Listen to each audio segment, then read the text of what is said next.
నమస్తే, welcome to 1 news. నేను గౌతమి.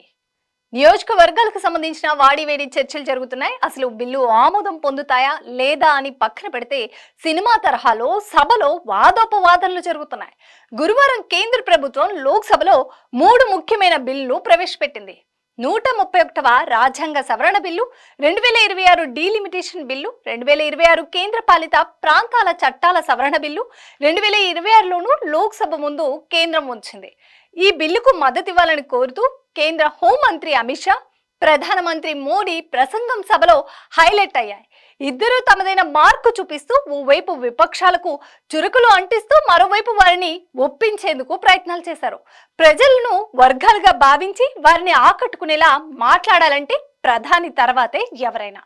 మహిళల గురించి మాట్లాడాలంటే ఆయనకు ఆయనే సాటి. 33% రిజర్వేషన్లు మహిళలకు గిఫ్ట్ కాదని అన్నారు.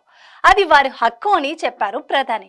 2029 లోక్సభ ఎన్నికల నాటికి మహిళా రిజర్వేషన్లు పూర్తి స్థాయిలో అమలుకి రావాలని, దీనికి ప్రభుత్వం కట్టుబడి ఉందని చెప్పారు.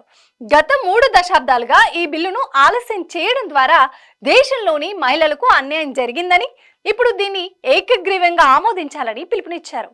క్రెడిట్ పాలిటిక్స్ గురించి మాట్లాడిన ప్రధాని తనదైన మార్కు చూపించారు.